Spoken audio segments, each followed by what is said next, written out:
సురేష్ సింగనమల నియోజకవర్గము బుక్కనాయద్దం గ్రామం నాది. నిన్నటి రోజున నాది ఫీల్డ్ అసిస్టెంట్గా పేరు నమోదు చేయడం జరిగింది. ఈరోజు నాకు అగ్నెస్ట్గా ఉన్న నారాయణ స్వామి, చిత్తంరన్న వాళ్ళు, చెరుకూరు నారాయణ స్వామి వాళ్ళు నాతో పాటు ఫీల్డ్ అసిస్టెంట్గా బాలుగున పనిచేస్తుండ్రి. మేము 5 మందికి నియమించారు మా పెద్దలంతా. ఎంపీ సారు, ఎమ్మెల్యే సారు, డిసభ్య కమిటీ సభ్యులు, 4 మా ఇస్నారాయణ స్వామన్న, అశోక్ అన్న గారు, లక్ష్మీనారాయణ, వీళ్ళందరూ 5 మందిని నియమించారు.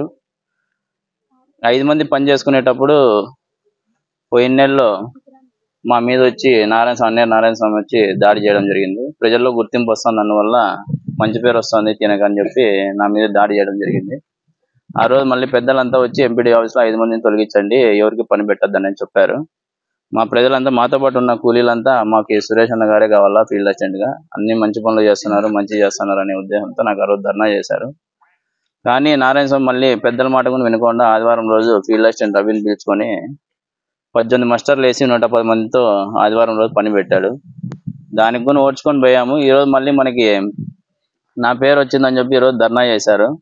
నేను పార్టీలో మా గత కుటుంబంలో 40 ఏళ్ళ నుంచి మా నాన్నగారు ప్రభాకర్ చౌదరి దగ్గర టీడీపీ పార్టీలోనే పనిచేశారు. వైస్ సర్పంచ్గా సుబ్బరాయుడు అని మా అన్నగారు కూడా పనిచేశారు. టీడీపీ పార్టీలో ఎన్నేళ్ళు పనిచేస్తున్నామని గుర్తించి నాకు ఎమ్మెల్యే మేడం గారు, ఎంపీ సార్ గారు గుర్తించి నాకు ఫీల్డ్ అసిస్టెంట్గా నియామకం చేశారు.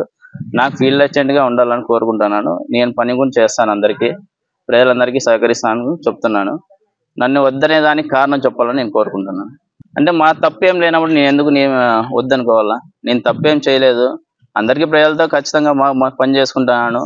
ఎవరికి అన్యాయం అయితే ఎవరికి చేయలేదు. దొంగ మాస్టర్లు వేసినాడు నా మీద పుకార్లు చెప్తున్నారు. దొంగ మాస్టర్లు కూడా వేసినారనేది నిరూపించాలి కదా.